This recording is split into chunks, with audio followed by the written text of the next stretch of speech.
కదా, అసలు నిబంధనలు లేదు కదా అని చెప్పేసి బీఆర్ఎస్ వాళ్ళ వాదన. ఏం చెప్తారు? ముందుగా చర్చలో పాల్గొంటున్నటువంటి పెద్దలు వెంకటరెడ్డి గారికి, డాక్టర్ జయరాం గారికి, బీఆర్ఎస్ నాయకులు విజయ మౌర్య గారికి, మీకు జీటీవీ ప్రేక్షకులందరూ కూడా రాబోయే 2025వ సంవత్సరం అందరికీ బాగుండాలని మనస్ఫూర్తిగా ఆకాంక్షిస్తూ అందరికీ సాయంకాలం నమస్కారాలు తెలియజేస్తూ, ఇందాక విజయ గారు మాట్లాడుతూ మీరు ఒక చక్కని మాట గుర్తు చేశారు.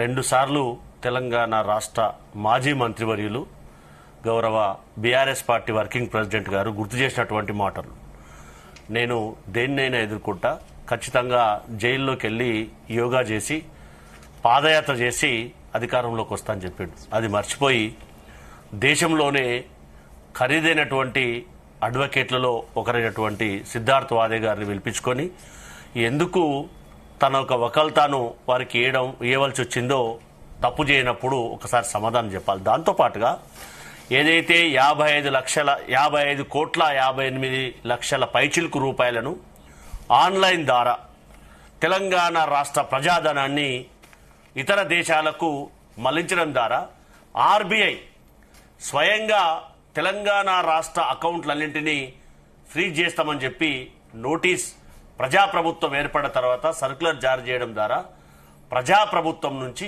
8 కోట్ల రూపాయలను చెల్లించడానికి ఎందుకు ఆస్కారానికి అవకాశం ఇచ్చిండ్రు, అది తప్పా కాదా? ఒక్కసారి బీఆర్ఎస్ అధికారంలో ఉన్నప్పుడు చేసినటువంటి మంత్రులు సమాధానం చెప్పాలి, ఆత్మపరిశీలన చేసుకోవాలి.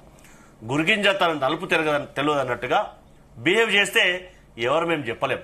మరి వారు చేసినటువంటి ఈ కార్ రేసింగ్ ఏదైతే ఉందో, తప్పులు జరిగినప్పుడు ప్రభుత్వం ఏదైతే ఇందాక జయరాం గారు చెప్పినట్టుగా తెలంగాణ రాష్ట్రంలో గతంలో 9.5 సంవత్సరాలు పరిపాలన జరిగినప్పుడు వారు ఏదైతే విద్యుత్ కొనుగోలు విషయంలో కానీ, దాంతోపాటు కాళేశ్వరం ప్రాజెక్టులో జరిగినటువంటి అవకతవకల్లో కానీ, స్వయంగా సీఎం రిలీఫ్ ఫండ్ లో కూడా జరిగినటువంటి అవకతవకల్లో కానీ, స్వయంగా అసెంబ్లీలో గౌరవ నీటిపారుదల శాఖ మాజీ మంత్రి అయినటువంటి హరీష్ రావు గారు అయినటువంటి ఏదైతే త్రిబుల్-ఆర్ అదైతే ఔటర్ రింగ్ రోడ్ టెండర్ ప్రక్రియలో అడ్వాన్స్ గా చేసినటువంటి టెండర్ ప్రక్రియలో కానీ ఏదైనా అవినీతి జరిగింది అంటే దాన్ని విచారించవలసినటువంటి విచారణ సంస్థలు చేసినప్పుడు మాత్రమే అవి వెలువడతాయి అనేది మనందరికీ కూడా బాగా తెలుసు. దాంతో నాతో పాటుగా జయరాం గారు కూడా తెలుసు అనేది మనం అందరం కూడా గుర్తు చేసుకోవాలి.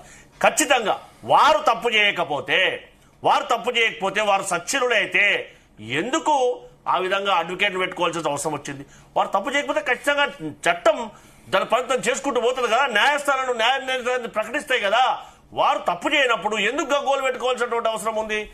అది తెలంగాణ రాష్ట్ర ఏ ఒక్కరి ధనం కాదు, తెలంగాణ యావత్ ప్రజల యొక్క ప్రజాధనం కాబట్టి గతంలో పరిపాలించినటువంటి వారు సమాధానం చెప్పినటువంటి బాధ్యత వారిపైన ఉందా లేదా?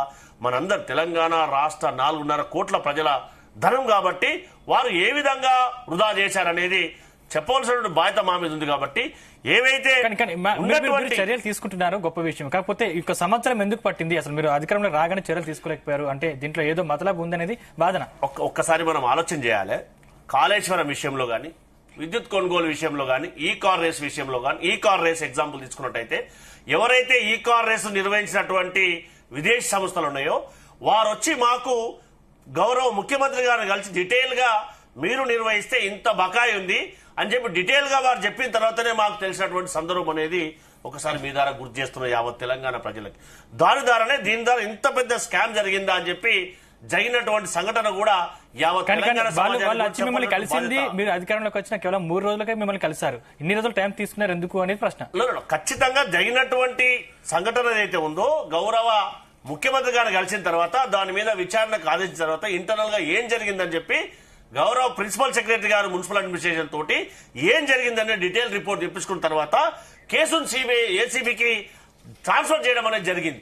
దాని తర్వాతనే వారితో కంప్లైంట్ తీసుకున్న తర్వాత అసలు నిజంగా ఆర్బీఐ ఎందుకు మనకు నోటీస్ సర్క్యులేట్ చేయడం జరిగింది, 8 కోట్ల రూపాయలు మనం ఎందుకు కట్టవలసి వచ్చింది, ఏ కారణం చేత అనేది స్పష్టంగా ఈ విషయంలో కేటీఆర్ గారు 600 కోట్లకు టెండర్ పెట్టారని మీరు అంటున్నారు. నిజంగా 600 కోట్ల టెండర్ పెట్టారు? దాంట్లో 100% వారు పెట్టినటువంటి టెండర్ ఏదైతుందో స్వయంగా విదేశీ సంస్థలు వచ్చి స్వయంగా ముఖ్యమంత్రి గారు చెప్పినటువంటి దాఖలాలు కదా, అందులో భాగంగానే వారు చేసినటువంటి ట్రాన్సాక్షన్స్ ఏవైతే ఉన్నాయో స్పష్టంగా కనిపిస్తా ఉంది కదా. దాన్ని కదా ఏవైతే ఫారెన్ ఏదైతే విదేశీ మారక ద్రవ్యాన్ని మనం ట్రాన్స్ఫర్ చేసేప్పుడు కనీసం ఆర్బీఐ నిబంధనలు కూడా పాటించలేదు.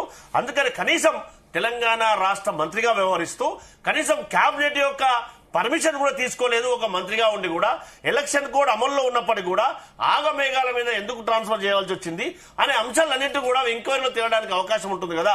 అవన్నీ విషయాలను తేల్చడానికే ఏసీ అనే దర్యాప్తు సంస్థను ఎంక్వైరీ చేయడం జరిగింది కదా. ఇవన్నీ విషయాలు ఖచ్చితంగా జయరాం గారు ఏవైతే అడిగారో ఖచ్చితంగా కాంగ్రెస్ పార్టీ ఏవైతే తాత్సర్యం జరుగుతుంది అంటే విచారించవలసినటువంటి ఆవశ్యకత ఉందా లేదా, ఖచ్చితంగా వాటి త్వరితగతం చేయవలసిన అవసరం ఉంది. ఖచ్చితంగా ప్రజాప్రభుత్వం ఆ దిశగా ఆలోచన చేయడానికి అవకాశం ఉంటుంది తప్ప ఎక్కడ కూడా వదిలిపెట్టే ప్రసక్తే ఉండదు. ఎందుకంటే అది వృధా అయింది. తెలంగాణ రాష్ట్ర ప్రజల ప్రజాధనం కాబట్టి దాన్ని వెలికి తీసి ఎవరైనా దోషులు తేలితే వారిని కఠినంగా శిక్షించడానికి ప్రజాప్రభుత్వం